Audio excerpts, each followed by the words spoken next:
Hola querida comunidad de Cuentos de Viuda.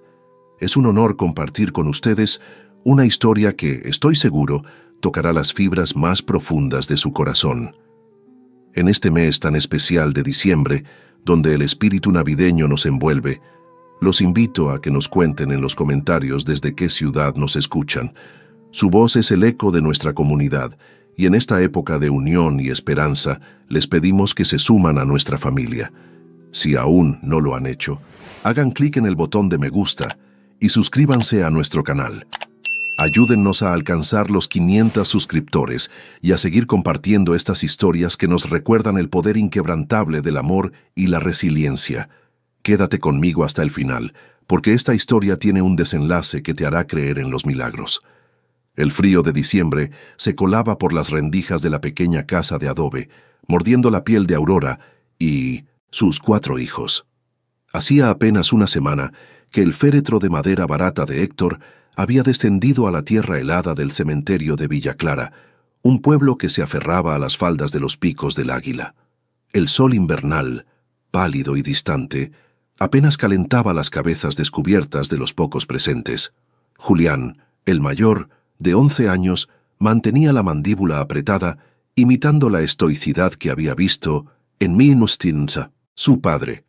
Valentina, de 9, sollozaba en silencio, secándose las lágrimas con el dorso de su pequeña mano. Los gemelos, Leo y Marco, de apenas 6 años, no comprendían del todo por qué su papá ya no los alzaría en hombros. La familia de Héctor, sus hermanos Sergio y Néstor, y su cuñada Diana, se mantuvieron apartados, con las manos en los bolsillos y las miradas fijas en el suelo, como si el dolor de Aurora y sus hijos fuera un espectáculo ajeno. Nadie se acercó a ofrecer una palabra de consuelo, ni un apretón de manos. Cuando la última palada de tierra cubrió la tumba, Sergio se quitó el sombrero, lo sacudió contra su pantalón y se alejó sin mirar atrás. Néstor lo siguió. Aurora los observó desaparecer, sintiendo que algo más que su esposo acababa de morir ese día. Esa misma tarde, en la pequeña casa de adobe que habían alquilado durante años en Villa Clara, Aurora preparó frijoles refritos y tortillas duras para sus hijos. El ambiente olía a leña húmeda y a una tristeza que se pegaba a las paredes. Apenas habían terminado de comer cuando un golpe seco resonó en la puerta. Era don Mateo, el dueño de la casa, un hombre delgado y encorvado, que siempre parecía contar monedas imaginarias con los dedos. «Señora Aurora», dijo sin quitarse el sombrero, «lamento su pérdida, pero necesito hablar con usted sobre el alquiler. Han pasado 3 meses sin pago». Aurora sintió que el suelo se movía bajo sus pies. «Don Mateo, mi esposo acaba de... Hoy mismo lo enterramos. Deme unos días para...» «Lo entiendo», la interrumpió con voz hueca, «pero yo también tengo familia que mantener. Le doy una semana para ponerse al corriente o desalojar». La puerta se cerró con un golpe seco. Julián, que había escuchado todo desde la sala, apretó los puños. «Mamá, ¿nos van a echar?» Aurora no pudo responder. Se sentó en el borde de la cama que compartía con sus hijos y miró el techo de vigas carcomidas. Héctor había trabajado como jornalero en el rancho de su hermano Sergio durante años, levantándose antes del alba, regresando con las manos llenas de callos y la espalda doblada. Cuando le dio el infarto en plena faena, Sergio ni siquiera pagó el ataúd. Fue ella quien tuvo que pedir prestado para el funeral más simple que el velador pudo organizar. Al tercer día del luto, Sergio y Néstor llegaron a la casa con papeles en mano. Diana venía detrás de ellos con los labios pintados de rojo y los brazos cruzados. Se sentaron alrededor de la mesa de la cocina como si fueran jueces en un tribunal. «Aurora», comenzó Sergio con voz monótona, «venimos a hablar de la herencia de Héctor». Ella sintió un destello de esperanza. Quizá le dejarían algo, una pequeña parcela, un poco de dinero ahorrado, algo con qué alimentar a sus hijos. Néstor extendió un documento amarillento sobre la mesa. «Papá dejó todo dividido entre nosotros 3. A Héctor le tocó una cabaña vieja que nadie ha usado en años. Está en la sierra, camino a Picos del Águila. Eso es todo». «¿Una cabaña?», preguntó Aurora con la voz quebrándose. ¿Y las tierras del rancho, el ganado, los ahorros? Diana soltó una risa breve y cruel. Eso nos toca a los que trabajamos, no a las viuditas que solo saben llorar. Sergio ni siquiera la miró a los ojos. La cabaña está en tus manos. Puedes venderla si quieres, aunque dudo que alguien pague nada por ese cascajo. Nosotros ya cumplimos con lo que dice el papel. Dejaron el documento sobre la mesa y se marcharon sin despedirse. Aurora observó el papel con manos temblorosas. La dirección decía simplemente: Kilómetro 18, carretera a Picos del Águila, desvío al Cerro del Halcón. No había foto, no había descripción. Solo eso. Valentina se acercó y tomó la mano de su madre. «Vamos a ir a esa cabaña, mamá». Aurora cerró los ojos. No tenían dinero para el alquiler, no tenían comida más que para 2 días, no tenían a nadie. La cabaña en la sierra era lo único que quedaba entre ellos y la calle. «Sí, mi amor», susurró. «Vamos a ir». 2 días después, al amanecer, Aurora y sus 4 hijos caminaron por la carretera polvorienta, que salía de Villa Clara hacia el norte. Llevaban todo lo que poseían en 2 costales viejos: ropa raída, una cobija deshilachada, un comal de barro, 3 platos despicados y la foto de boda de Aurora y Héctor. Julián cargaba el costal más pesado. Valentina llevaba a Marco de la mano. Gabriel se aferraba a la falda de su madre. El sol subía despacio sobre las montañas, tiñendo el cielo de naranja y violeta. El camino era largo y silencioso, roto solo por el canto lejano de los pájaros y el crujir de las piedras bajo sus pies descalzos. Pasaron frente a ranchos con cercas de alambre, campos de maíz seco, un arroyo casi vacío. Nadie los saludó, nadie ofreció ayuda. Cuando llegaron al kilómetro 18, el desvío al Cerro del Halcón era apenas un sendero, de tierra entre arbustos espinosos y pinos torcidos. Aurora miró a sus hijos. Estaban cansados, con las caras sucias y los labios agrietados por la sed. «Ya casi llegamos», mintió, aunque no tenía idea de cuánto faltaba. Caminaron media hora más monte arriba, esquivando ramas caídas y piedras sueltas. El aire se volvió más frío, las sombras de los árboles se alargaban y entonces, entre la maleza, apareció la cabaña. Aurora sintió que el alma se le caía a los pies. La estructura era un rectángulo de adobe agrietado y madera podrida. El techo de láminas oxidadas estaba hundido en el centro, como si una mano gigante lo hubiera aplastado. Una de las paredes tenía un hueco enorme por donde entraba el viento. La puerta colgaba de una sola bisagra. No había ventanas, solo huecos cubiertos con tablas rotas. Alrededor de la cabaña, la maleza crecía salvaje y densa, ocultando lo que alguna vez pudo haber sido un camino o un patio. Valentina comenzó a llorar. Gabriel y Leo se abrazaron. Julián tragó saliva y miró a su madre esperando que dijera algo. Aurora no dijo nada. Caminó despacio hacia la puerta, empujándola con el hombro.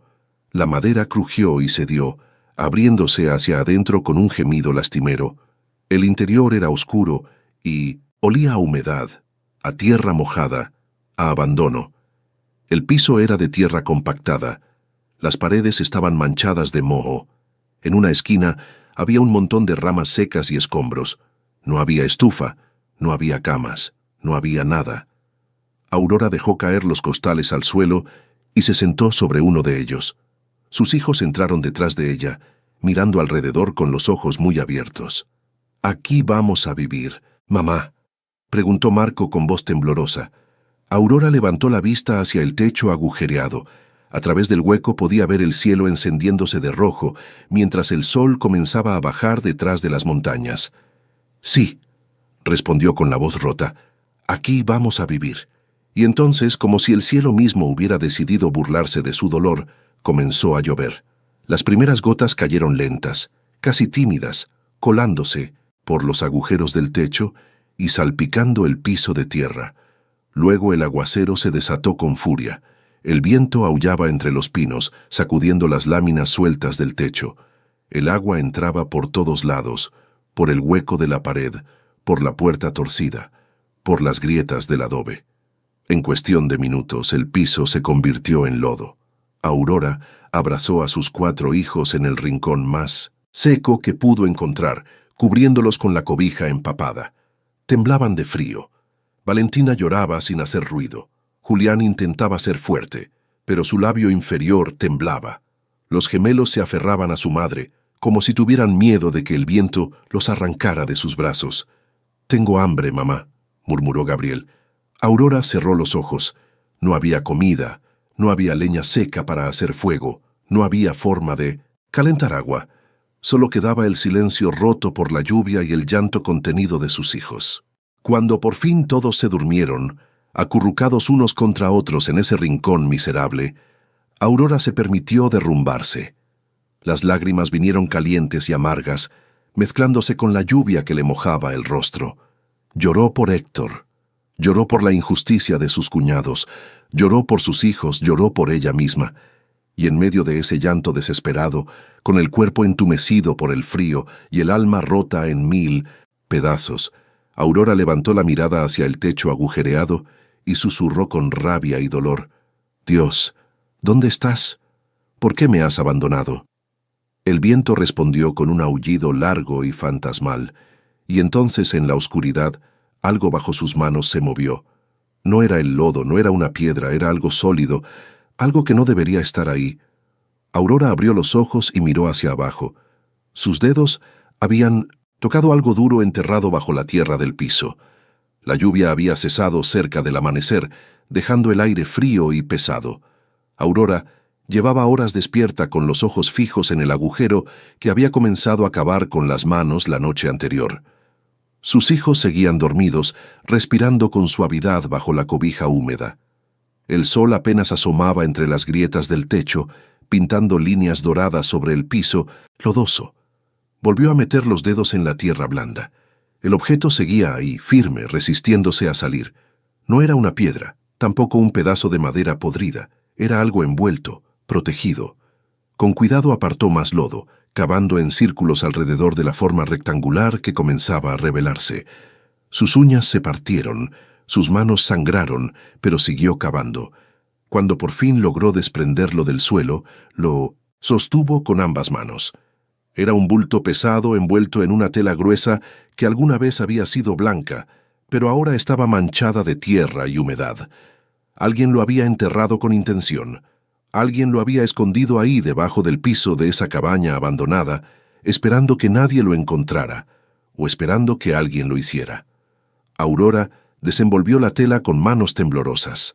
Dentro había una bolsa, de plástico grueso sellada con cinta adhesiva amarillenta, y dentro de esa bolsa intacta, como si el tiempo no lo hubiera tocado, estaba una caja de madera tallada. La caja, de unos 30 centímetros de largo, estaba adornada con intrincados grabados de hojas y flores. Al abrirla, Aurora encontró un pequeño diario de cuero, un puñado de semillas secas y en el fondo una Biblia gastada con la cubierta de cuero, negro y letras doradas desvanecidas. Aurora la abrió despacio, sintiendo el peso de las páginas entre sus dedos. El papel estaba amarillento pero seco, perfectamente conservado. En la primera hoja, escrito con tinta azul y letra temblorosa, había un nombre: Propiedad de Amalia Vargas de Solís. Aurora sintió un escalofrío recorrerle la espalda. Solís, el apellido de Héctor, el apellido de sus cuñados. Alguien de la familia de su esposo había enterrado esa Biblia en el piso de esta cabaña. ¿Pero quién y por qué? Cerró los ojos pasando los dedos sobre las letras doradas de la portada. Su abuela le había enseñado a leer en una Biblia parecida, sentadas bajo un árbol de mezquite en las tardes de verano. La palabra es viva, le decía la anciana. Cuando todo se derrumba, ella sigue en pie. Pero Aurora no había abierto una Biblia desde que Héctor murió. No había orado, no había buscado consuelo en ningún versículo. ¿De qué servía un Dios que permitía que una viuda y sus hijos durmieran en el lodo? Aún así, algo dentro de ella la empujó a abrir el libro. Lo hizo al azar sin pensar, dejando que las páginas cayeran donde quisieran. Sus ojos se posaron en un versículo subrayado con lápiz rojo. El Señor está cerca de los que tienen el corazón quebrantado y salva a los de espíritu abatido. Salmos 34:18. Las palabras la golpearon como un puño en el pecho. Las leyó de nuevo y otra vez, y una más. Con cada lectura, algo dentro de ella comenzaba a quebrarse. No era la ira, no era la desesperación, era algo más profundo. Era el último resto de orgullo que la mantenía en pie, el último muro que había levantado para no derrumbarse por completo. «Cercano está el Señor», susurró. «Cercano está». Sus rodillas cedieron. Cayó sobre el piso de tierra abrazando la Biblia contra su pecho, y entonces, con una fuerza que no sabía que le quedaba, gritó hacia el cielo roto de esa cabaña miserable. «Señor, si todavía me escuchas, si todavía te importo, ayúdame. No sé qué hacer, no sé cómo alimentar a mis hijos, no sé cómo protegerlos». Su voz se quebró. Las lágrimas cayeron sobre las páginas abiertas de la Biblia. «Te lo entrego todo», sollozó. «Todo. Mi dolor, mi miedo, mis hijos, esta cabaña, mi vida, porque yo ya no puedo más». El silencio que siguió fue absoluto. Ni siquiera el viento se atrevía a soplar. Y entonces, desde la cobija en el rincón, llegó la voz de Julián. «Mamá, ¿estás bien?» Aurora se limpió las lágrimas con el dorso de la mano y se volvió hacia sus hijos. Los cuatro estaban despiertos, mirándola con ojos grandes y asustados. Valentina tenía las mejillas mojadas. Gabriel y Marco se aferraban el uno al otro. «Estoy bien», mintió, aunque su voz temblaba. «Estoy bien». Julián señaló la caja y la Biblia. «¿Qué es eso?» Aurora miró el libro en sus manos. «Es una Biblia. La encontré enterrada en el piso, dentro de Minimus Intersham, esta caja». Valentina se acercó despacio tocando la cubierta con un dedo. «¿Por qué alguien la enterraría?» «No lo sé, mi amor, pero creo que alguien quería que la encontráramos». Se quedaron en silencio por un momento, escuchando el canto de los pájaros afuera. Luego Aurora se puso de pie, sacudiéndose el lodo de la falda. «Vamos a limpiar esta cabaña», dijo con una voz más firme de lo que se sentía. «Vamos a hacer que funcione. No sé cómo, pero lo vamos a hacer». Los niños la miraron sin entender cómo era posible, pero algo en el tono de su madre, algo en la forma en que sostenía esa Biblia, les hizo creer que tal vez, solo tal vez, no todo estaba perdido. Pasaron el resto de la mañana barriendo el lodo, sacando las ramas secas, destapando los huecos de las ventanas para que entrara luz. Julián encontró unas láminas de metal apoyadas contra un árbol cercano y las usó para tapar parte del agujero en el techo. Valentina juntó piedras planas para hacer un fogón improvisado. Los gemelos ayudaron a apilar ramas secas que podían servir de leña cuando se secaran. No era mucho, pero era algo. Al mediodía, Aurora salió a explorar los alrededores. La cabaña estaba en medio de un claro rodeado de pinos y encinos. Había un arroyo a unos 100 metros con agua clara que corría sobre piedras lisas. Más allá, el bosque se volvía más denso, oscuro, silencioso. Mientras llenaba una lata vieja con agua del arroyo, escuchó el crujido de ramas a su espalda. Se volvió rápido con el corazón en la garganta. Un hombre salió de entre los árboles. Era alto, de piel quemada por el sol, con barba de varios días y ropa de trabajo gastada. Llevaba una mochila colgada al hombro y un bastón de madera en la mano. Sus ojos eran oscuros, penetrantes, del tipo de mirada que parecía ver más allá de las apariencias. «Buenos días», dijo con voz tranquila. Aurora retrocedió un paso apretando la lata contra su pecho. «Buenos días». El hombre señaló hacia la cabaña con el bastón. «¿Vive usted ahí?» «Sí», respondió con cautela. «Es mi cabaña».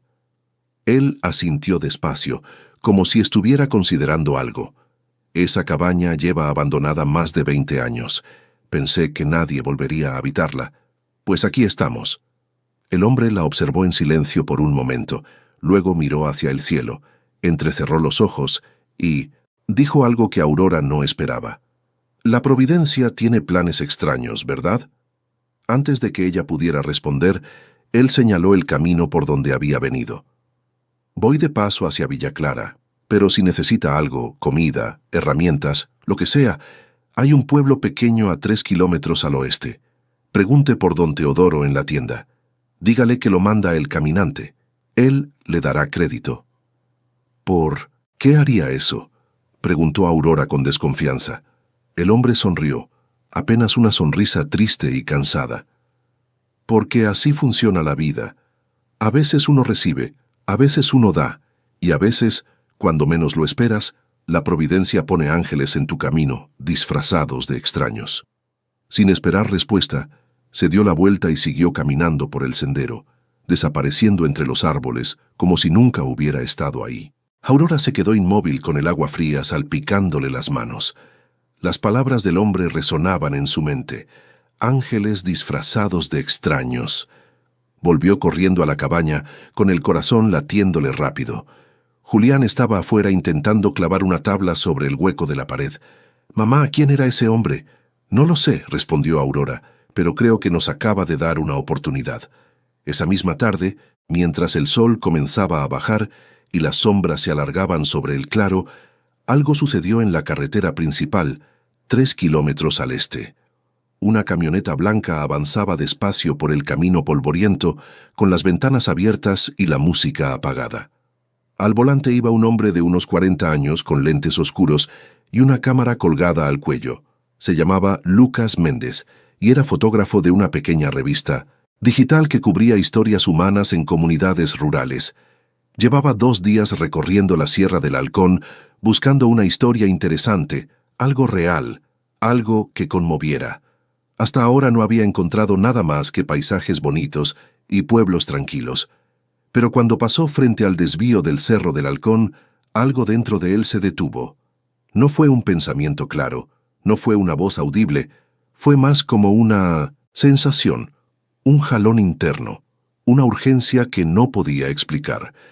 Algo le decía que entrara en ese camino, que subiera por ese sendero, que no siguiera de largo. Lucas frenó, miró el desvío. Luego miró el camino principal que lo llevaría de regreso a la ciudad. Era tarde, estaba cansado, no tenía razón lógica para meterse en la maleza, pero la sensación no lo dejaba en paz. «Está bien», murmuró para sí mismo. 5 minutos, solo echo un vistazo. Estacionó la camioneta a un lado del camino y comenzó a subir por el sendero a pie con la cámara en la mano. Los pinos se cerraban sobre él, creando un túnel de sombras verdes. El aire olía a resina y tierra mojada. Sus botas crujían sobre las piedras sueltas, y entonces entre los árboles vio la cabaña. Vio a la mujer arrodillada junto al fogón, improvisado, intentando encender fuego con ramas húmedas. Vio a los 4 niños sentados en el suelo de tierra, con las ropas rasgadas y las caras sucias. Vio el techo hundido, las paredes agrietadas, el hueco enorme por donde entraba el viento. Lucas levantó la cámara sin pensar. El obturador hizo clic, y en ese instante, sin que él lo supiera, sin que Aurora lo supiera, sin que nadie en el mundo lo supiera, todavía todo estaba a punto de cambiar. Lucas bajó la cámara y se quedó mirando la pantalla. La imagen era cruda, honesta, desgarradora. La mujer de rodillas junto al fogón con el rostro marcado por el cansancio. Los niños sentados en círculo, abrazándose para darse calor. La cabaña destruida como telón de fondo. El contraste entre la luz dorada del atardecer y la miseria absoluta de esa escena. No era el tipo de foto que buscaba para su revista. Era algo mucho más grande. Se acercó despacio, haciendo crujir las ramas bajo sus pies. Aurora levantó la vista sobresaltada, poniéndose de pie de inmediato y colocándose frente a sus hijos como un escudo. «¿Quién es usted?», preguntó con voz firme a pesar del miedo. Lucas levantó las manos en señal de paz. «Perdone, señora, no quise asustarla. Soy fotógrafo. Estaba pasando por la carretera y sentí que debía subir». «¿Nos tomó una foto?» «Sí, lo siento. Debí pedir permiso primero». Se quitó los lentes oscuros y la miró directo a los ojos. «Pero necesito que vea algo». Le mostró la pantalla de la cámara. Aurora observó la imagen en silencio. Era la primera vez que se veía a sí misma desde la muerte de Héctor. No reconoció a esa mujer de mejillas hundidas y manos agrietadas. Esa no era ella. O tal vez sí, y por eso dolía tanto. «¿Por qué nos fotografió?», preguntó con la voz quebrada. Lucas guardó la cámara en su mochila. «Porque la gente necesita ver esto. Necesita saber que familias como la suya existen, que luchan, que sobreviven a pesar de todo. No somos un espectáculo, son un testimonio». Sacó una libreta del bolsillo de su camisa. Puedo hacerle unas preguntas, solo lo básico, su nombre, cómo llegó aquí, lo que necesita. Aurora dudó. Parte de ella quería mandarlo lejos, proteger lo poco de dignidad que le quedaba. Pero otra parte, la parte que había orado esa mañana abrazando una Biblia enterrada, la parte que había pedido ayuda con desesperación, le decía que aceptara. Aurora Vargas de Solís, dijo finalmente. Viuda, 4 hijos. Mi esposo murió hace una semana. Su familia me dejó esta cabaña y nada más. Lucas escribía rápido. ¿Tienen comida para hoy? Sí, para mañana no sé. ¿Agua? Hay un arroyo cerca. ¿Trabajo? Aurora soltó una risa amarga. Trabajo. Vivo en medio de la nada con 4 niños. ¿Quién me va a dar trabajo? Lucas cerró la libreta. Miró a los niños que lo observaban con mezcla de curiosidad y desconfianza. Luego volvió a mirar a Aurora. Voy a publicar su historia en mis redes, en mi revista, donde sea que la gente pueda verla. No le prometo nada, pero a veces las historias correctas encuentran a las personas correctas, y eso nos va a ayudar. No lo sé, pero quedarse aquí sin que nadie sepa que existen tampoco los va a ayudar. Aurora asintió despacio. No tenía nada que perder. Lucas se despidió con un apretón de manos y comenzó a bajar por el sendero. Cuando llegó a su camioneta, abrió su laptop y comenzó a escribir. No era un texto largo. No necesitaba hacerlo.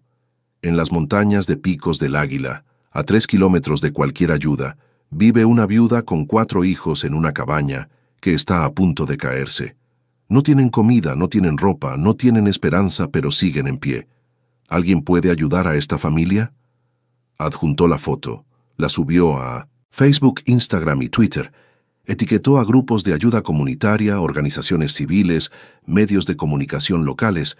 Luego cerró la laptop, arrancó la camioneta y se fue, sin saber que acababa de encender una chispa que se convertiría en fuego. La primera compartida llegó a los 10 minutos, luego otra y otra más. Para la medianoche la publicación tenía 2000 compartidas. Al amanecer del día siguiente, llevaba 50.000 y no paró ahí. La foto de Aurora y sus hijos se volvió viral. No por morbo, no por lástima barata, sino porque algo en esa imagen tocaba una fibra profunda en las personas. La dignidad en medio del dolor, la fortaleza en medio de la ruina, la mirada de una madre que se niega a rendirse aunque no le quede nada. Los comentarios se multiplicaban por miles. Gente de Villa Clara, de pueblos vecinos, de ciudades lejanas. Todos preguntaban lo mismo. ¿Cómo podemos ayudar? En 48 horas la publicación superó los 2 millones de compartidas y entonces empezaron a llegar. El primer vehículo que subió por el sendero del Cerro del Halcón fue una camioneta pick-up roja, cargada con bolsas de arroz, frijol, aceite, atún enlatado y paquetes de tortillas. Al volante venía una mujer de unos 60 años, con lentes gruesos y una sonrisa amable. Se llamaba Doña Adela y venía desde Villa Clara. Vi tu foto en Facebook, le dijo a Aurora mientras descargaba las bolsas, y dije, esa mujer necesita comida y yo tengo comida. Así de simple. Aurora no pudo hablar. Solo abrazó a Doña Adela y lloró sobre su hombro. Una hora después, llegó un señor en bicicleta con 2 cobijas nuevas y un paquete de velas. Luego una pareja joven con ropa de niño que sus propios hijos ya no usaban. Luego un grupo de estudiantes universitarios con herramientas, clavos, martillos y ganas de trabajar. Para el final del día, el claro frente a la cabaña parecía una feria. Había gente por todas partes. Unos levantaban las láminas caídas del techo, otros mezclaban cemento para tapar las grietas de las paredes. Las mujeres organizaban la comida. Los niños jugaban con Julián, Valentina, Gabriel, Leo y Marco, enseñándoles juegos que habían olvidado. Aurora caminaba entre todos ellos sin poder creerlo. Desconocidos, personas que nunca había visto en su vida, y todos ahí por una foto, por una historia, por una oración que había salido de su boca rota y desesperada apenas 2 días atrás. Señora Aurora, llamó una voz desde la entrada del sendero. Ella se volvió. Un hombre bajaba de una camioneta blanca con las manos en los bolsillos y la mirada seria. Era mayor de unos 50 años, con el rostro curtido por el sol y las manos callosas de quien ha trabajado toda la vida con las manos. Vestía ropa de trabajo limpia pero gastada, pantalón de mezclilla, camisa a cuadros, botas viejas. «Me llamo Don Román», dijo quitándose el sombrero. «Soy carpintero. Vengo de Villa Clara». «Mucho gusto, Don Román». Él señaló la cabaña con un gesto de la cabeza. «Vi su foto en las redes y leí su historia y me recordó a alguien». «¿A quién?». Don Román miró hacia el suelo apretando el sombrero entre las manos. «A mi esposa. Ella murió hace 5 años. Cáncer. Me dejó solo con 2 hijos pequeños. Durante meses viví como usted vive ahora, sin saber qué hacer, sin saber cómo seguir». Aurora sintió que algo se apretaba en su pecho. «Lo siento mucho». «No lo sienta. Lo superamos, pero solo porque hubo gente que nos ayudó cuando más lo necesitábamos». Levantó la vista y la miró directo a los ojos. «Ahora quiero hacer lo mismo por usted. No tengo con qué pagarle». «No le voy a cobrar», dijo don Román. Aurora parpadeó sin entender. «¿Cómo dice?» «Voy a reconstruir su cabaña gratis. Voy a traer a mi equipo. Vamos a poner techo nuevo, paredes firmes, piso de cemento, ventanas, puerta. Todo lo que necesite para que usted y sus hijos vivan con dignidad». Su voz se quebró apenas. «Porque yo sé lo que es perderlo. Todo, y sé lo que es que un desconocido te devuelva la esperanza». Las lágrimas corrieron por las mejillas de Aurora. «No sé qué decir». «No diga nada. Solo déjeme hacer esto por usted, por sus hijos y por mi esposa, que donde esté, sé que estaría orgullosa». Aurora extendió la mano. Don Román la estrechó con fuerza, y en ese apretón de manos, en ese silencio cargado de dolor compartido y esperanza naciente, se selló un pacto que ningún documento podría expresar. Esa noche, cuando todos se fueron y la cabaña quedó en silencio, Aurora sacó la Biblia de la caja de madera y la abrió bajo la luz de una vela. No buscó ningún versículo en particular, solo la sostuvo contra su pecho y susurró: «Gracias». Los niños dormían tranquilos por primera vez en días. Julián roncaba suavemente. Valentina abrazaba una muñeca de trapo que alguien le había regalado. Los gemelos se acurrucaban bajo una cobija nueva que olía a lavanda. Afuera, el viento soplaba entre los pinos. Las estrellas brillaban sobre el claro. Todo parecía estar en su lugar. Pero al día siguiente, cuando Aurora abrió la puerta para recoger el agua fresca que alguien había dejado en un balde, encontró algo más. Un sobre blanco, sin nombre, sin remitente. Lo abrió con manos temblorosas. Dentro había una carta escrita a mano con letra elegante. «Estimada señora Aurora, vi su historia en las redes sociales y me conmovió profundamente. Soy empresaria en Villa Clara y quiero ayudarla. He depositado en la tienda de don Teodoro en el pueblo todo el material de construcción necesario para su cabaña. Cemento, varillas, láminas, madera, pintura, ventanas, puertas. También he pagado 1 año de despensa, mensual para usted y sus hijos. No busco publicidad, no quiero entrevistas, solo quiero que usted y sus niños tengan un hogar digno. Que la providencia la bendiga. Una amiga anónima». Aurora leyó la carta 3 veces, luego la sostuvo contra su pecho y comenzó a llorar. No eran lágrimas de dolor, eran lágrimas de gratitud, de incredulidad, de alivio. Corrió hacia donde estaba don Román, tomando medidas de la cabaña. «Don Román, mire esto». Él leyó la carta y silbó bajo. «Pues ahora sí que no hay pretexto. Vamos a construir la mejor cabaña que esta sierra haya visto». Durante las siguientes 2 semanas, el Cerro del Halcón se convirtió en una obra en construcción. Don Román trajo a su equipo, 4 carpinteros y albañiles buenos, rápidos y comprometidos. Levantaron las paredes, pusieron cimientos firmes, instalaron un techo de lámina nueva que no se hundiría con la lluvia. Colocaron ventanas con vidrios de verdad. Hicieron un piso de cemento pulido. La gente del pueblo seguía llegando. Unos traían pintura, otros traían muebles usados pero buenos. Una señora donó una estufa de gas. Un carpintero hizo una mesa y 4 sillas. Una maestra trajo libros y cuadernos para los niños. Aurora trabajaba junto a ellos cargando cubetas, mezclando cemento, pintando paredes. Los niños ayudaban como podían, barriendo escombros, alcanzando herramientas, llenando botellas de agua para los trabajadores. Por las noches, Aurora leía la Biblia a la luz de una lámpara de baterías que le habían regalado. Los niños se sentaban a su alrededor y escuchaban las historias de fe, de milagros, de liberación. Y aunque eran pequeños, entendían que estaban viviendo su propio milagro. La cabaña estaba casi terminada. Las paredes lucían blancas y firmes. El techo brillaba bajo el sol. Las ventanas dejaban entrar la luz sin dejar pasar el frío. Había una cocina con estufa y trastes. Había 2 cuartos con camas y cobijas. Había dignidad. Aurora estaba afuera colgando ropa limpia en un tendedero que don Román había construido cuando Julián salió corriendo de la cabaña. «Mamá, Leo se siente mal». Ella soltó la sábana que estaba colgando y corrió adentro. Leo estaba sentado en el piso con la cara pálida y sudorosa. Temblaba. «Me duele. La panza, mamá», susurró. Aurora le tocó la frente, estaba ardiendo. «¿Desde cuándo te sientes así?» «Desde anoche, pero no quería decir nada». Valentina apareció en la puerta. «Yo también me sentí mal ayer, pero ya se me pasó». Aurora cargó a Leo en brazos. No pesaba casi nada. «Vamos al pueblo. Necesitamos ver a un doctor». Don Román, que había escuchado todo, ya estaba encendiendo su camioneta. «Súbase yo. Se los llevo». En el centro de salud del pueblo, la doctora Miranda revisó a Leo con expresión seria, le hizo preguntas, le palpó el abdomen, le tomó la temperatura, luego pidió hablar con Aurora a solas. «Su hijo tiene síntomas preocupantes», dijo con voz calmada pero grave. «Necesita estudios más completos, análisis de sangre, tal vez una ecografía.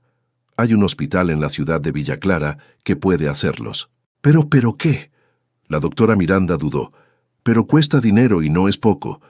Aurora sintió que el piso se movía bajo sus pies. Apenas estaban saliendo de un abismo y ya estaban cayendo en otro. «¿Cuánto?» «Varios miles de pesos. Dependiendo de lo que encuentren, podría ser más». Aurora miró hacia la sala de espera donde sus 4 hijos la esperaban. Julián sostenía a Leo en su regazo. Valentina y Gabriel estaban sentados a su lado, callados y asustados.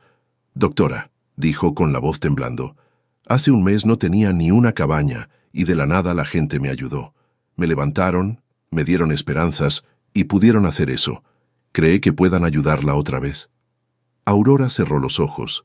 Pensó en la Biblia enterrada, en la oración desesperada, en Lucas y su cámara, en don Román y su promesa, en la empresaria, anónima, en todos los desconocidos que se habían convertido en ángeles. «Sí», susurró. «Sí, lo creo». Esa noche Lucas publicó un nuevo mensaje en redes sociales. La foto, esta vez era de Leo, pálido, pero sonriendo débilmente desde los brazos de su madre. «El hijo de Aurora está enfermo. Necesita estudios médicos urgentes. La cabaña ya está casi lista, pero ahora enfrenta una nueva batalla. Podemos ayudarla a una... ¿Se ve más?» En menos de 6 horas el mensaje se había compartido 100.000 veces, y las donaciones comenzaron a llegar. 50 pesos, 100 pesos, 500, 1.000, de cuentas anónimas, de gente con nombres comunes, de personas que probablemente también tenían problemas, pero que eligieron compartir lo poco que tenían. Para el amanecer habían reunido suficiente dinero para los estudios y para el mediodía del día siguiente. Mientras Aurora esperaba los resultados en el hospital de Villa Clara, con las manos entrelazadas y los ojos cerrados en oración, la puerta del consultorio se abrió. La doctora Miranda salió con una carpeta en las manos y una expresión que Aurora no pudo descifrar. «Señora Aurora», dijo con voz seria, «necesitamos hablar». Aurora se aferró al respaldo de la silla. Las paredes del consultorio parecían cerrarse sobre ella. La doctora Miranda, una mujer de unos 40 años con el cabello recogido en una cola de caballo, sostenía la carpeta contra su pecho como si pesara más de lo debido. «Siéntese, por favor», dijo señalando la silla frente al escritorio. «Prefiero estar de pie». La voz de Aurora sonaba firme, pero sus piernas temblaban. «Dígame qué tiene mi hijo».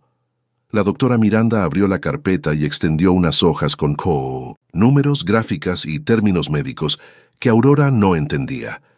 Los análisis de sangre muestran una alteración importante en los glóbulos blancos. La ecografía reveló una masa en el abdomen. Necesitamos hacer una biopsia para confirmar, pero todo indica que se trata de un linfoma. ¿Un linfoma? Aurora repitió la palabra como si fuera de otro idioma. ¿Qué es eso? Es un tipo de cáncer que afecta el sistema linfático. La doctora Miranda hablaba con cuidado, midiendo cada palabra. En niños puede ser agresivo, pero también tiene buenas tasas de respuesta al tratamiento si se detecta a tiempo. La palabra cáncer atravesó a Aurora como una lanza. Se dejó caer en la silla sintiendo que el aire abandonaba sus pulmones. Mi hijo tiene cáncer. Es muy probable, pero necesitamos confirmar con la biopsia. Y después viene el tratamiento, quimioterapia, hospitalizaciones, cuidados intensivos. Es un proceso largo y difícil, pero hay esperanza. Aurora levantó la vista. ¿Cuánto cuesta todo eso?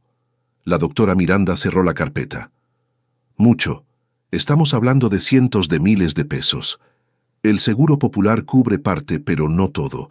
Ustedes tendrían que pagar medicamentos, estudios especializados, traslados. No tengo nada. Las palabras salieron rotas, apenas un susurro. Hace un mes no tenía ni cabaña. Ahora tengo cabaña, pero no tengo dinero. Y mi hijo se está muriendo. No está muriendo todavía, dijo la doctora Miranda con firmeza, pero necesita empezar el tratamiento pronto. Mientras más esperemos, más difícil será. Aurora se puso de pie. Las piernas apenas la sostenían. ¿Puedo verlo? Claro, está en observación con sus hermanos. Caminó por el pasillo del hospital como sonámbula. Los olores a desinfectante y medicinas le revolvían el estómago. Las luces fluorescentes le lastimaban los ojos. Llegó a la sala de espera donde Julián, Valentina y Gabriel estaban sentados en sillas de plástico azul. Leo dormía sobre el regazo de su hermano mayor, con la cara pálida y las ojeras marcadas. ¿Qué dijo la doctora, mamá?, preguntó Valentina, con los ojos muy abiertos. Aurora se arrodilló frente a ellos, tomó las manos de Julián con una, las de Valentina con la otra. Gabriel se aferró a su falda. Leo está enfermo, muy enfermo, pero lo vamos a curar. No sé cómo, pero lo vamos a curar. Julián apretó la mandíbula. A sus años ya entendía más de lo que debería. ¿Es grave? Sí. ¿Se va a morir como papá? Aurora sintió que algo se quebraba dentro de ella. No. Tu papá se fue porque su corazón se cansó. Pero Leo va a pelear y nosotros vamos a pelear con él. Valentina comenzó a llorar en silencio. Gabriel escondió la cara en la falda de su madre y Aurora los abrazó a todos sintiendo el peso del mundo sobre sus hombros. Don Román los esperaba en la camioneta. Cuando vio la expresión en el rostro de Aurora, no hizo preguntas. Solo abrió la puerta, ayudó a subir a los niños y condujo en silencio de regreso a la sierra. El camino de regreso fue eterno. El sol se ponía sobre las montañas, tiñendo el cielo de naranja y púrpura. Los pinos se mecían con el viento. Todo lucía hermoso y cruel a la vez. ¿Cómo podía el mundo seguir girando cuando su hijo estaba enfermo? ¿Cómo podían los pájaros seguir cantando cuando ella sentía que se ahogaba? Cuando llegaron a la cabaña, ya era de noche. Las estrellas brillaban sobre el techo, nuevo. La luz de las lámparas se filtraba por las ventanas. La cabaña lucía acogedora, segura, llena de promesas, pero Aurora no sentía nada de eso, solo sentía miedo. Acostó a los niños en sus camas, les dio de cenar lo poco que quedaba de la despensa, les cantó una canción que su abuela le había enseñado cuando era pequeña. Los arropó con las cobijas nuevas que olían a limpio. Cuando todos estuvieron dormidos, salió al claro frente a la cabaña. La noche estaba fría y silenciosa. Se sentó en el suelo de tierra abrazándose las rodillas contra el pecho, y entonces recordó la Biblia. Corrió de vuelta a la cabaña y la sacó del pequeño baúl donde la guardaba. La sostuvo entre las manos, sintiendo el peso del cuero gastado. La abrió con cuidado, buscando algo, cualquier cosa que le diera fuerza. Las páginas cayeron en el Salmo 50. Un versículo estaba subrayado con lápiz rojo, igual que el anterior. como si alguien hace muchos años hubiera sabido que ella lo necesitaría exactamente en este momento. Invócame en el día de la angustia, yo te libraré, y tú me honrarás. Aurora leyó el versículo una vez, 2 veces, 3. Con cada lectura, algo dentro de ella comenzó a romperse. No era rendición, era entrega. Rendirse era darse. Por vencida, entregar era confiar. Cayó de rodillas sobre la tierra del claro. Levantó las manos hacia el cielo estrellado y gritó con una fuerza que nacía desde lo más profundo de su alma. Dios, sé que estás ahí, sé que me has ayudado.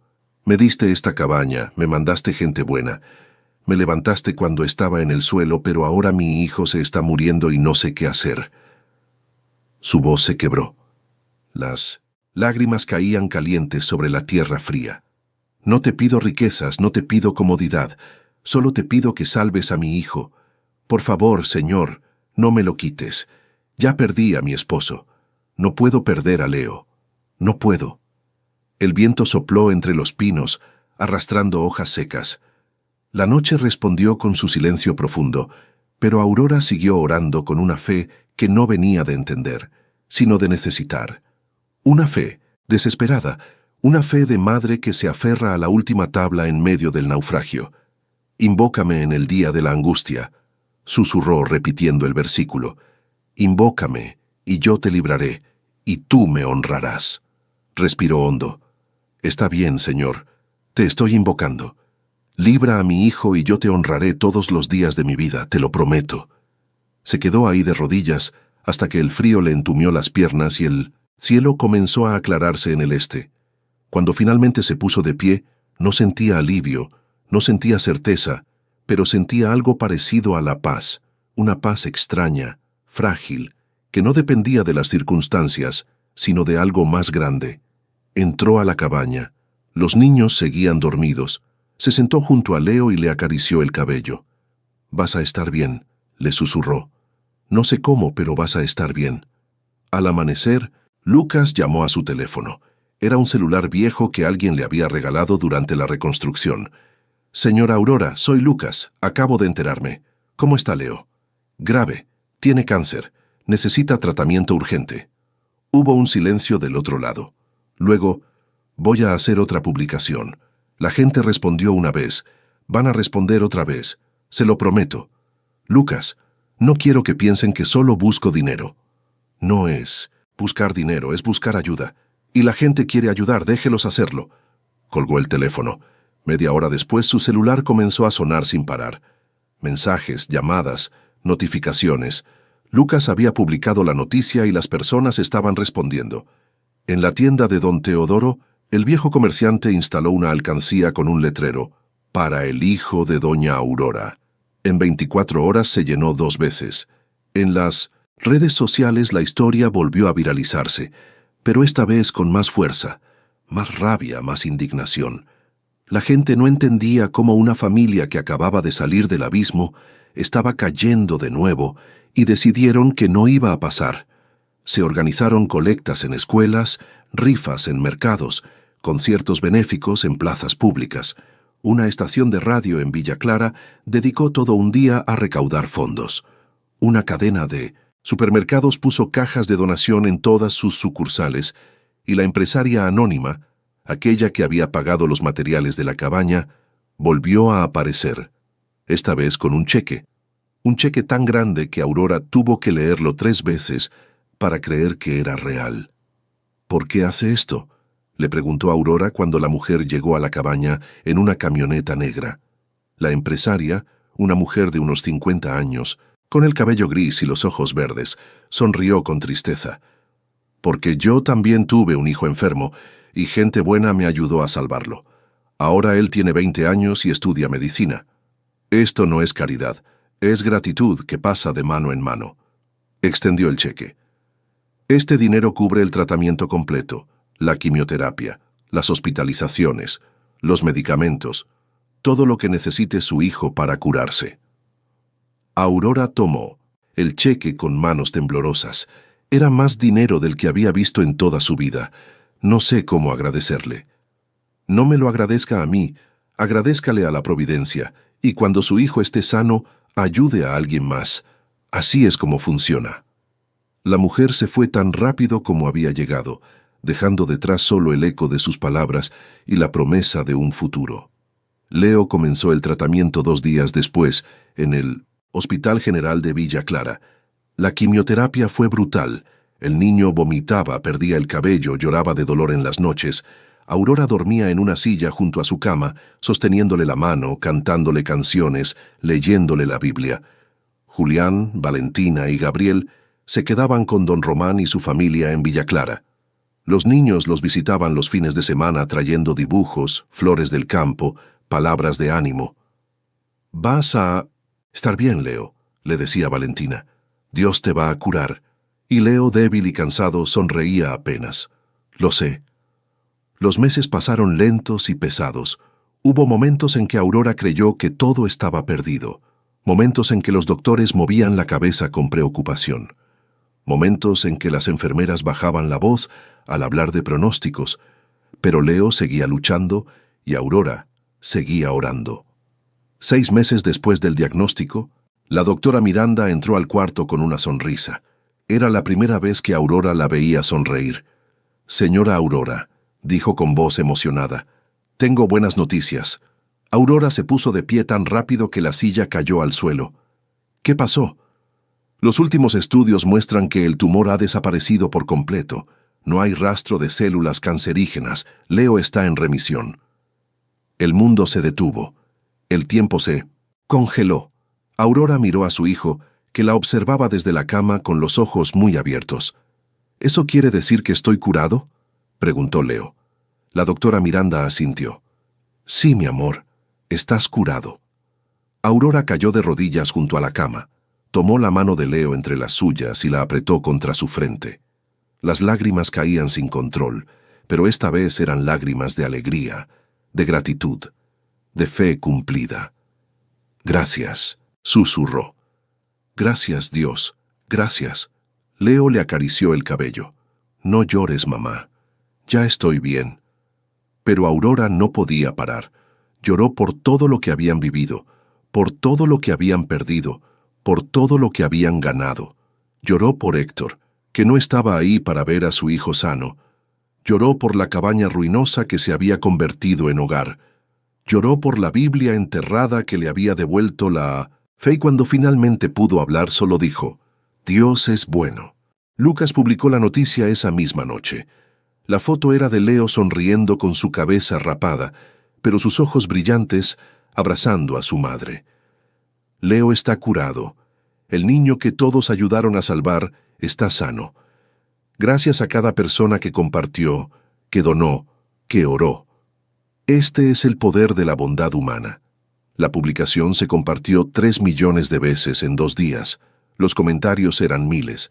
Gente llorando de alegría, gente dando gracias, gente diciendo que la historia de Aurora y Leo les había devuelto la fe en la humanidad. Una semana después, Aurora y Leo regresaron a la cabaña en las montañas. Don Román, Julián, Valentina y Gabriel los esperaban en el claro. Habían colgado un letrero sobre la puerta: «Bienvenidos a casa». La cabaña lucía más hermosa que nunca. Las paredes blancas brillaban bajo el sol. El techo nuevo reflejaba la luz. Las flores que Valentina había plantado en el jardín improvisado comenzaban a brotar. Leo corrió hacia sus hermanos. Valentina lo abrazó llorando. Julián le revolvió el cabello que apenas comenzaba a crecer. Gabriel y Marco se colgaron de su cuello. «Te extrañamos», dijeron todos al mismo tiempo. Aurora observó la escena con el corazón lleno. Miró la cabaña, miró a sus hijos, miró el cielo azul sobre las montañas y supo, con una certeza que no necesitaba explicación, que todo había sido parte de un plan más grande. Esa noche reunió a sus 4 hijos alrededor de la mesa de madera que el carpintero les había hecho. Abrió la Biblia de la caja de madera y la colocó en el centro. «Esta Biblia nos salvó», dijo con voz firme. «Nos recordó que no estamos solos, que hay un Dios que escucha, que hay gente buena en el mundo y que los milagros existen». Leo tocó la cubierta de cuero con reverencia. «¿Quién la enterró, mamá?», No lo sé, pero creo que alguien sabía que un día la íbamos a necesitar. Gabriel frunció el ceño. ¿Y si nos pasa algo malo otra vez? Aurora sonrió. No era una sonrisa triste. Era una sonrisa de quien ha pasado por el fuego y ha salido del otro lado. Entonces vamos a enfrentarlo juntos con fe como lo hemos hecho hasta ahora. Se tomaron de las manos alrededor de la mesa, cerraron los ojos y Aurora oró con una voz clara y agradecida.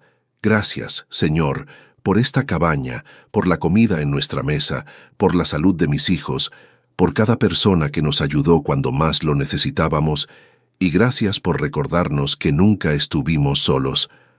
Los niños respondieron al unísono. Amén. Afuera, el viento soplaba suave entre los pinos. Las estrellas comenzaban a aparecer en el cielo oscuro y en algún lugar de la sierra, un caminante solitario sonreía sabiendo que su palabra había llegado a tiempo.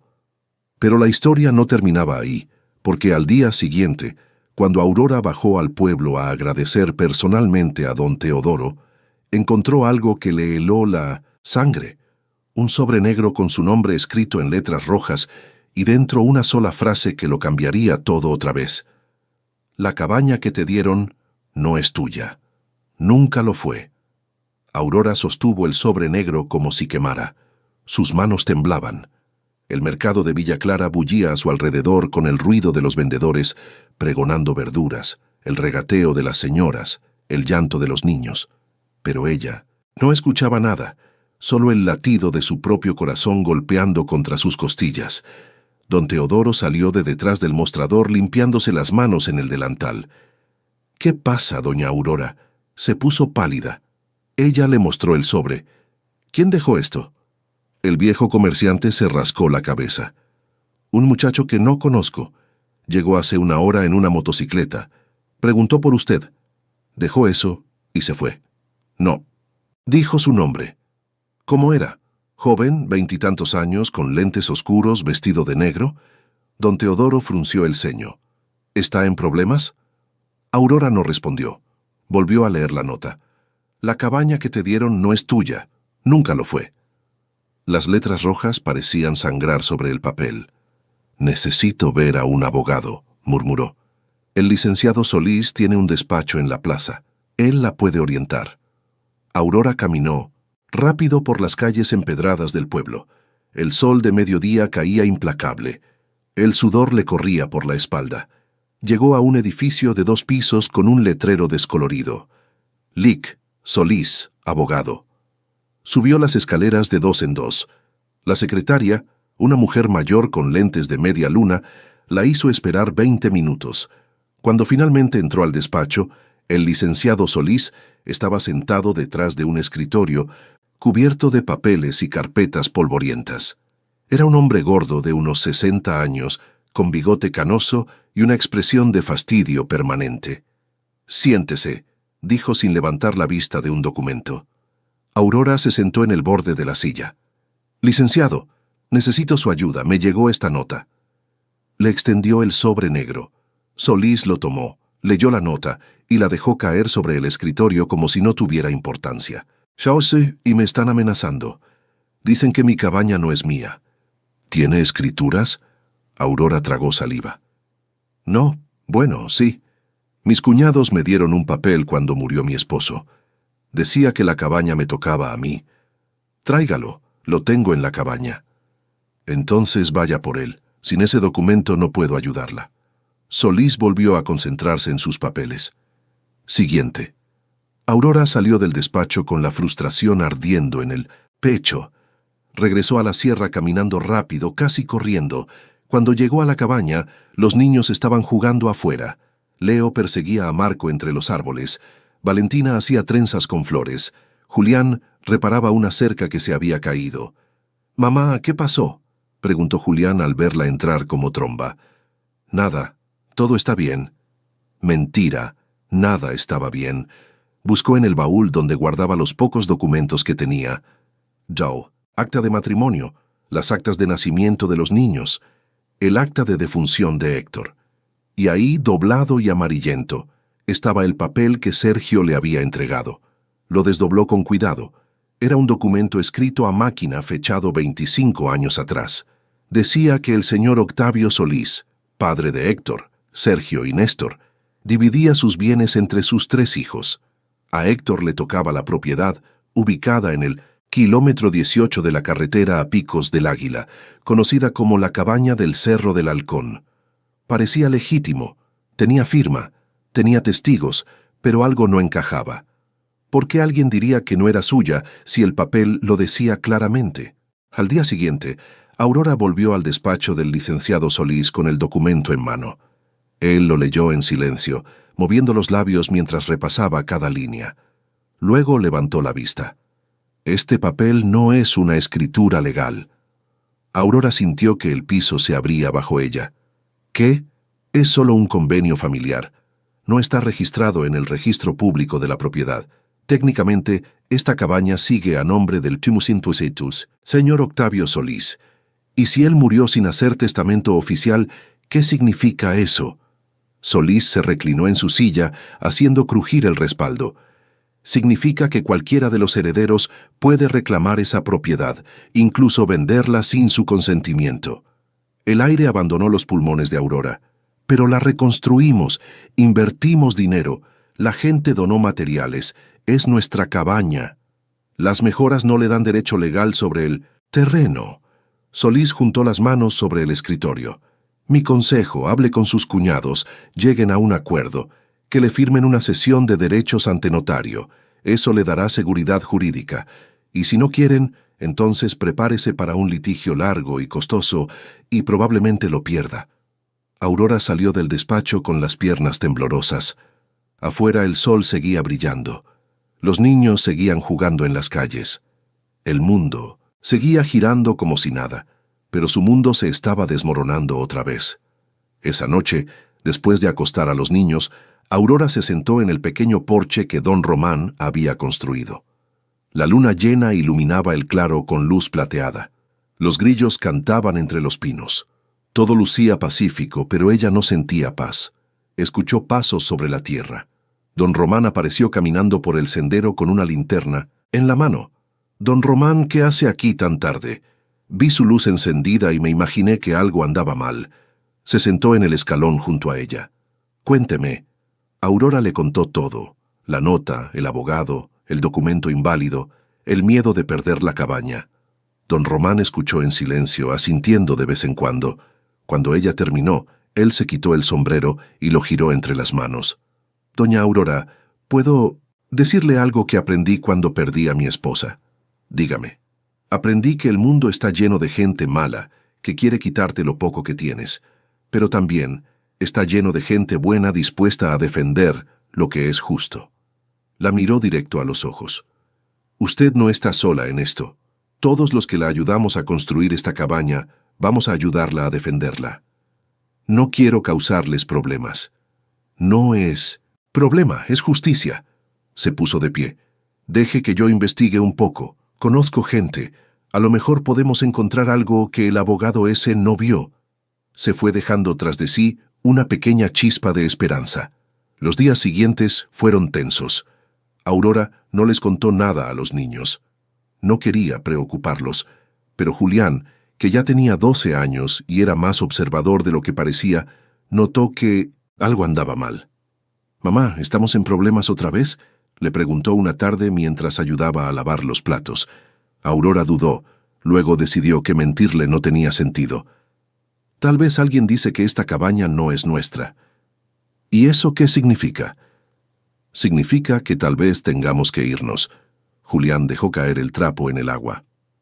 «No, esta es nuestra cabaña. La construimos nosotros». «Bueno, don Román la construyó, pero es nuestra, no nos pueden echar.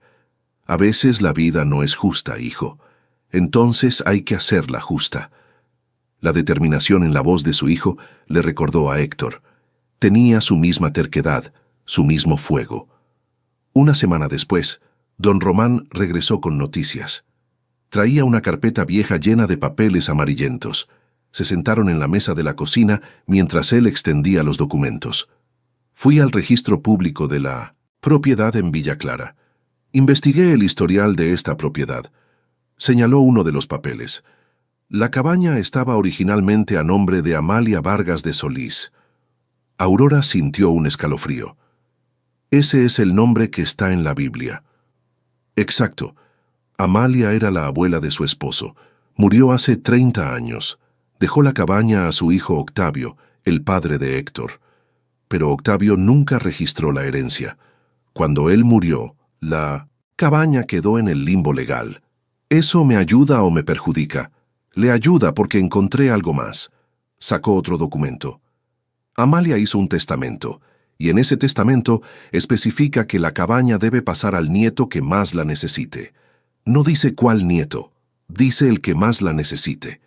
Aurora tomó el papel con manos temblorosas. Las letras estaban borrosas, escritas con tinta desvanecida, pero ahí estaba claramente. Lego la propiedad del Cerro del Halcón al nieto o nieta que en el momento de mi muerte o después tenga mayor necesidad de refugio y amparo. ¿Qué significa esto? Don Román sonrió. Significa que usted, como viuda de Héctor y madre de sus hijos, tiene más derecho sobre esta cabaña que sus cuñados. Ellos tienen tierras, tienen dinero. Usted no tenía nada. La cabaña es suya por testamento. ¿Eso es legal? Completamente. Solo necesitamos registrarlo ante notario y actualizarlo en el registro público. Va a costar un poco, pero nada comparado con un juicio. Por primera vez en días, Aurora sintió que podía respirar. ¿Cómo encontró todo esto? Digamos que conozco a la secretaria del registro. Le gustan los tamales de mi hermana. Guiñó el ojo. Esa noche, Aurora reunió a sus hijos alrededor de la mesa, sacó la Biblia de la caja de madera y la abrió en la página donde estaba escrito el nombre de Amalia. «Niños, quiero contarles una historia», dijo con voz suave. «Hace muchos años una mujer llamada Amalia vivía en esta cabaña. Era la bisabuela de ustedes y antes de morir dejó escrito que esta cabaña sería para el nieto que más la necesitara». «¿Y ese somos nosotros?», preguntó Valentina. «Sí, mi amor, somos nosotros». Leo tocó la Biblia. «¿Ella enterró esto?» «Creo que sí. Creo que sabía que un día alguien de su familia iba a necesitar encontrar esta Biblia, y esa familia fuimos nosotros». Marco frunció el ceño. «Pero, ¿cómo sabía?» Aurora sonrió. «No lo sé, pero creo que la providencia le mostró». Julián se quedó pensativo. Entonces la Biblia no solo tenía palabras, tenía un plan. Exacto. Al día siguiente, Aurora, don Román y el licenciado Solís se presentaron ante un notario en Villa Clara. Registraron el testamento de Amalia, actualizaron la propiedad, pusieron la cabaña oficialmente a nombre de Aurora Vargas de Solís. Costó 3,000 pesos. El dinero salió de las donaciones que habían sobrado del tratamiento de Leo, pero valió cada centavo. Cuando Aurora salió de la notaría con las escrituras en mano, sintió algo que no había sentido en meses: seguridad. No solo tenía una cabaña, tenía un hogar legal, registrado, protegido. Nadie podía quitárselo, pero alguien no estaba contento con eso. 2 días después, una camioneta negra subió por el sendero del Cerro del Halcón. Aurora estaba colgando ropa cuando escuchó el motor. Los niños corrieron a esconderse detrás de la cabaña, asustados. De la camioneta bajaron Sergio y Néstor.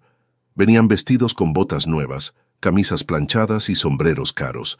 Diana se bajó detrás de ellos, con los labios pintados de rojo y una expresión de desprecio. «Aurora», dijo Sergio sin saludar, «tenemos que hablar». Ella dejó la ropa en el tendedero y caminó hacia ellos con la barbilla en alto. Ya no era la viuda quebrada que había recibido un papel miserable hace meses.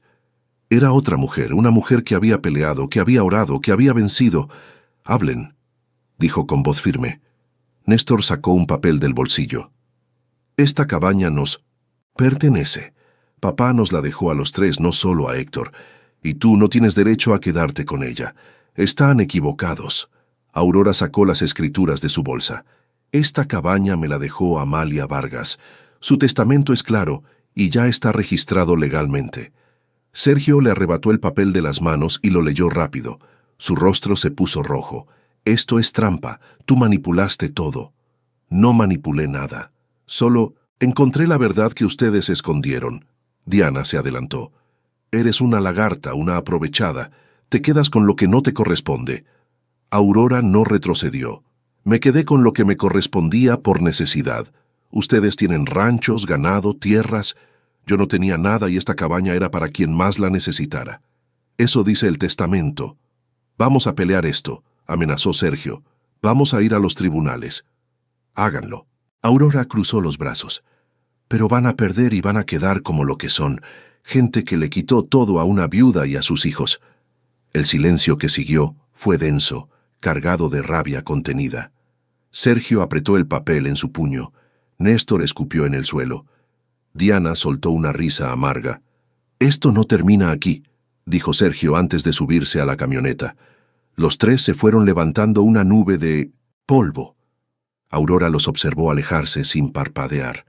Cuando el sonido del motor se perdió entre los árboles, sus piernas cedieron. Se sentó en el suelo temblando. Julián salió de su escondite y corrió hacia ella. «Mamá, ¿estás bien?» Ella lo abrazó fuerte. «Sí, estoy bien, ya pasó». Pero esa noche, mientras todos dormían, Aurora no podía conciliar el sueño. Se sentó en el porche con la Biblia en las manos. La abrió en una página al azar. Sus ojos cayeron en el Salmo 27, versículo 1. Estaba subrayado con el mismo lápiz rojo. «El Señor es mi luz y mi salvación. ¿De quién temeré? El Señor es la fortaleza de mi vida. ¿De quién he de atemorizarme?» Leyó el versículo 3 veces. Con cada lectura algo dentro de ella se asentaba. No era solo la cabaña lo que había ganado.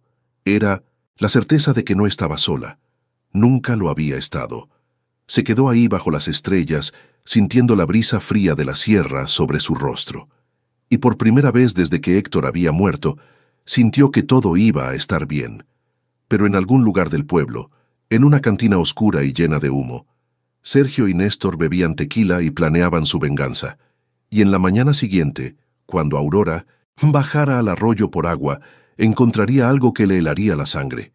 Una cruz negra pintada en la puerta de su cabaña y debajo escrito con pintura roja que parecía sangre.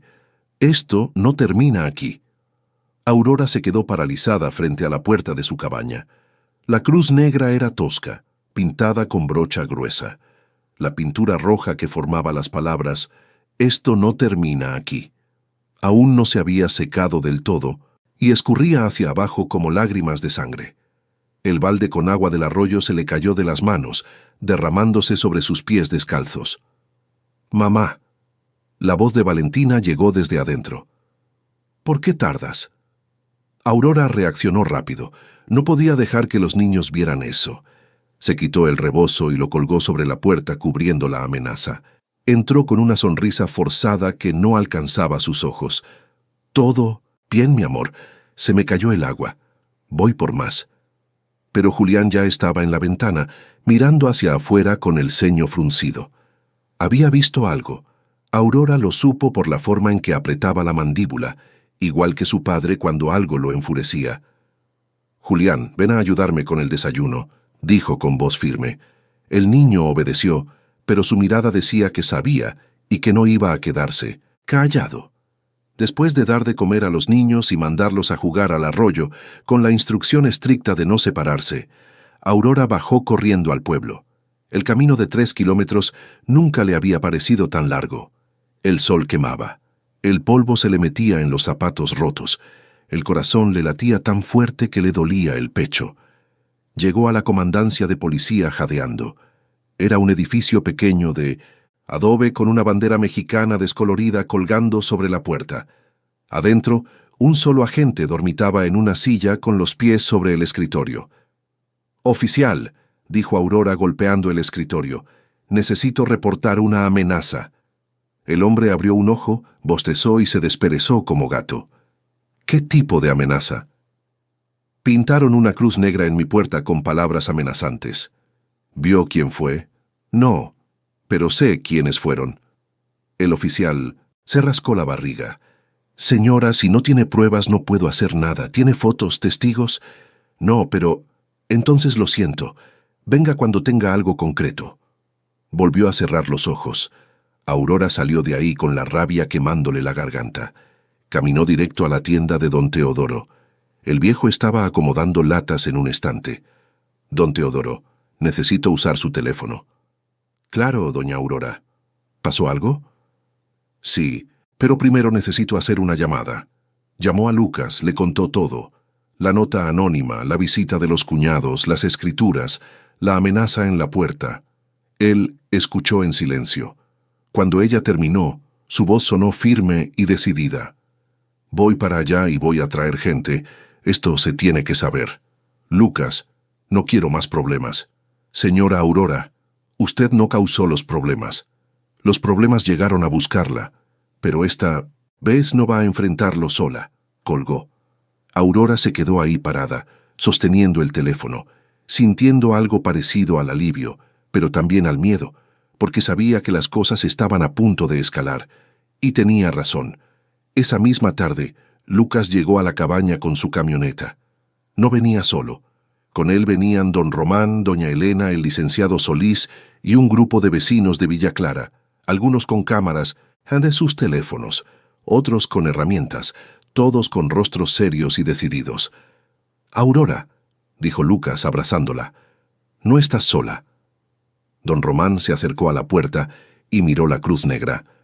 «Esto es una cobardía, pero no nos van a asustar». El licenciado Solís, que antes había sido tan apático, ahora tenía una expresión de indignación. «Esto es un delito. Amenazas, allanamiento de morada. Con esto sí podemos actuar». Tomó fotos de la cruz y las palabras. Lucas también fotografió la puerta desde varios ángulos.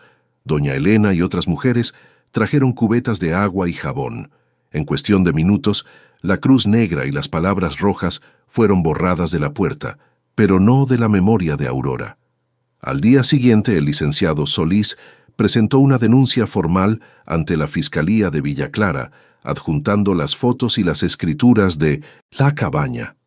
La historia de la amenaza se publicó en el periódico digital de Lucas y se viralizó aún más que las anteriores.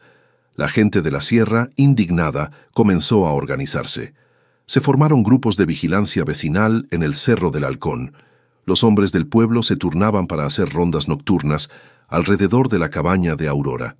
Las mujeres llevaban comida, ofrecían apoyo, demostrando que la comunidad era un muro inquebrantable. Sergio, Néstor y Diana no tardaron en sentir la presión. Sus negocios en Villa Clara comenzaron a sufrir. La gente les retiraba el saludo, les negaba el crédito, les cerraba las puertas. La reputación de la familia Solís, antes intachable, ahora estaba manchada por la codicia y la crueldad. La fiscalía los citó a declarar. Sin pruebas directas, el caso de las amenazas era difícil de probar, pero la presión social y la evidencia de que Aurora era la legítima dueña de la cabaña por el testamento de Amalia, los acorraló. Una semana después, el licenciado Solís llamó a Aurora. «Tengo noticias. Sus cuñados quieren negociar». Ella fue al despacho con don Román. Sergio, Néstor y Diana estaban sentados frente al escritorio con los rostros tensos y la mirada baja. El abogado de ellos, un hombre joven y nervioso, hablaba en voz baja con Sergio. «Aurora», dijo el licenciado Solís, «sus cuñados están dispuestos a firmar un documento de desistimiento de cualquier reclamo sobre la cabaña. A cambio, piden que retire la denuncia por amenazas». Aurora los miró a los tres. Vio el miedo en sus ojos, la humillación en sus posturas. No sentía odio, solo una profunda tristeza por lo que la ambición había hecho de ellos. «Acepto», dijo con voz clara, «pero con una condición». Sergio levantó la vista. «¿Cuál?» «Quiero que firmen un documento público donde reconozcan que esta cabaña es mía por derecho y que nunca más intentarán despojarme a mí o a mis hijos». Los cuñados se miraron entre sí. El abogado de ellos les susurró algo al oído. Finalmente Sergio asintió con la cabeza. «Está bien». Esa tarde, en la notaría de Villa Clara, Sergio, Néstor y Diana firmaron el documento. Aurora también firmó. Cuando salieron a la calle, el sol de la tarde bañaba la plaza. Sergio se acercó a Aurora. «Lo siento», dijo con voz apenas audible, «por todo». Néstor y Diana se quedaron atrás sin atreverse a mirarla. Aurora asintió. «Que Dios los perdone». Se dio la vuelta y caminó hacia la tienda de don Teodoro, donde los niños la esperaban. Había ganado, no solo la cabaña, sino la paz. Los años pasaron. El Faro de la Montaña creció. Abrieron una segunda oficina en un pueblo cercano, luego una tercera en la capital del estado. Ayudaron a cientos de familias, recuperaron tierras, defendieron derechos, cambiaron leyes. Julián se hizo abogado y se unió al equipo legal de la organización. Valentina estudió trabajo social y se especializó en apoyo psicológico para viudas. Gabriel se hizo arquitecto y diseñaba casas económicas para familias de bajos recursos. Leo, el niño que había vencido al cáncer, estudió medicina y regresó a la sierra a atender a la gente que más lo necesitaba. Y Marco, el gemelo que siempre había sido el más tranquilo, se convirtió en un talentoso administrador, manejando las finanzas de la creciente organización. Y Aurora, ahora con el cabello salpicado de canas y las manos marcadas por el trabajo, seguía siendo la directora de El Faro de la Montaña. Seguía escuchando historias de dolor, seguía secando lágrimas, seguía levantando a quien había caído, porque eso era lo que doña Amalia había hecho, y eso era lo que ella haría hasta el último de sus días. Una tarde de diciembre, 20 años después de encontrar la caja de madera enterrada, Aurora estaba sentada en el porche de su cabaña. La casa lucía hermosa. Habían agregado un cuarto más, habían plantado árboles frutales, habían construido un pequeño salón comunitario donde se reunían las familias de la organización. Doña Elena, ahora de 90 años y con el cuerpo frágil pero el espíritu intacto, estaba sentada junto a ella. ¿Te arrepientes de algo?, preguntó la anciana. Aurora miró el horizonte donde el sol se ponía sobre las montañas. De nada, absolutamente de nada. Amalia estaría orgullosa, yo estoy agradecida. Aurora tomó la mano arrugada de doña Elena. Por ella, por ti, por todos. Doña Elena sonrió. ¿Sabes qué es lo más hermoso de todo esto? ¿Qué? Que en algún lugar en este momento hay otra mujer desesperada, otra viuda, otra madre sola, y tal vez, solo tal vez, alguien que tú ayudaste la va a ayudar a ella y así seguirá, por generaciones, como un río que nunca se seca. Aurora cerró los ojos y en su mente vio las caras de todas las mujeres que había ayudado. Cientos de nombres, cientos de historias, cientos de vidas cambiadas, y supo con la certeza que solo da la fe probada en fuego, que el propósito de su dolor había sido este: convertirse en el puente que otras cruzarían para salir de la oscuridad.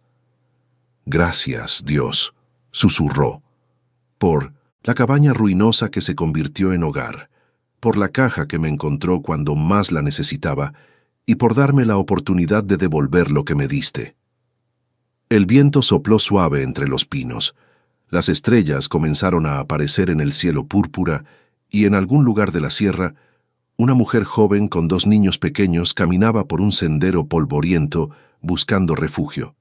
Mañana llegaría a la oficina de El Faro de la Montaña, y ahí Aurora la estaría esperando con los brazos abiertos, con las palabras justas y con la promesa de que nadie, absolutamente nadie, estaría solo mientras ella pudiera evitarlo, porque eso era lo que significaba ser El Faro de la Montaña. Un refugio para quien no lo tiene, una esperanza para quien la perdió, un milagro para quien dejó de creer en ellos. Y todo había comenzado con una cabaña ruinosa, una caja de madera enterrada y una viuda que se negó a rendirse. Y así, queridos amigos de Cuentos de Viuda, llegamos al final de esta increíble historia de Aurora. ¿Cuántas veces nos hemos sentido como ella, con el corazón quebrantado, con el espíritu abatido, creyendo que Dios nos ha abandonado? Quizás no fue una cabaña ruinosa, ni una caja enterrada, pero todas hemos tenido nuestros propios picos del águila y nuestras propias noches de tormenta, donde la esperanza parecía desvanecerse. Pero la historia de Aurora nos recuerda algo fundamental, que incluso en la oscuridad más profunda hay una luz. A veces esa luz viene en forma de una palabra de aliento, de una mano amiga, de un milagro inesperado, o de una fuerza interior que no sabíamos que teníamos.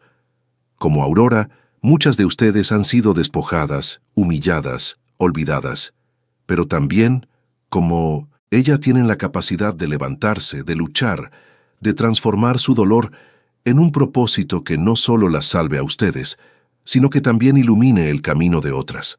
Si esta historia te conmovió, si te hizo recordar tu propia fortaleza o la de alguien que conoces, te invito a que compartas tu reflexión en los comentarios. ¿Cuál fue tu caja de madera que te dio esperanza? ¿Quién fue tu Lucas o tu Don Román en los momentos más difíciles? Tu experiencia es un faro para nuestra comunidad.